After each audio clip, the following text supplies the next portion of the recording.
महाभारत में एक सुंदर कथा आती है। भीमसेन विचार कर रहे थे कि अर्जुन के अंदर इतने गुण हैं, वो न केवल धनुर्धर है लेकिन साथ साथ बहुत बड़े संगीत के प्रवीण भी हैं। तो भीमसेन के मन में इच्छा जागृत हुई कि मैं भी बहुत बड़ा संगीतकार बनूं। तो उन्होंने संगीत के एक अध्यापक को लगाया और संगीत शास्त्री के साथ बैठकर खूब अभ्यास करते थे।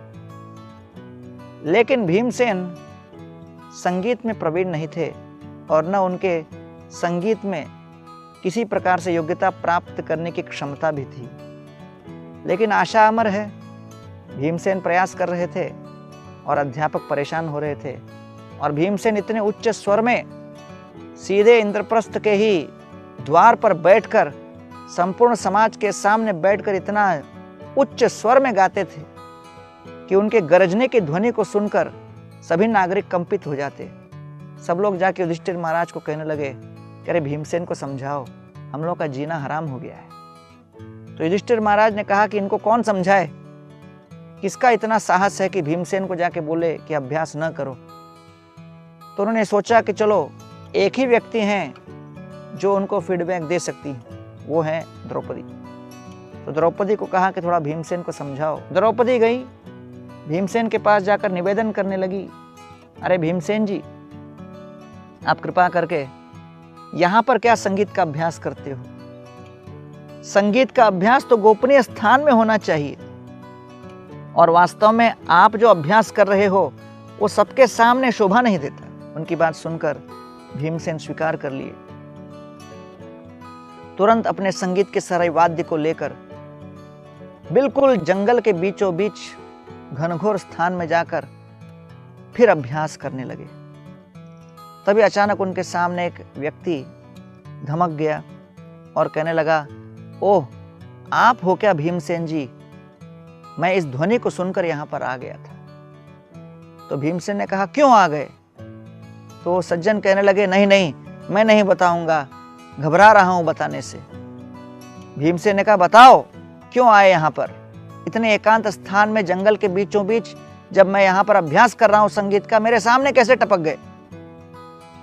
तो कहने लगे, देखो मैं धोबी हूं और कुछ समय पहले मेरा एक गधा गायब हो गया था, और ये ध्वनि को सुनकर मुझे लगा कि मेरा गधा रेक रहा है, और उस गधे को ढूंढते ढूंढते मैं यहाँ पर आया, लेकिन मुझे पता नहीं था कि ये आपकी आवाज़ थी। क्षमा करना, मुझसे बहुत बड़ी भूल हो गई। भीमसेन इस बात को सुनकर इतने हतोत्साहित हो गए, सोचने लगे कि मेरी ध्वनि क्या गधे की भांति है? तो उस समय भीमसेन ने विचार किया कि अरे, मुझे अपनी तुलनात्मक वृत्ति को परित्याग करना चाहिए। जो कुछ भी मुझे शक्तियां और क्षमता दी हैं उसका प्रयोग करना चाहिए। इसलिए भगवान भगवत गीता में हम सभी को कहते हैं, यत् यत् विभूतिमत् सत्वं श्रीमत् ऊर्जितम् एव वा तत् तत् एवावगच्छत्वं मम तेजोंश संभव।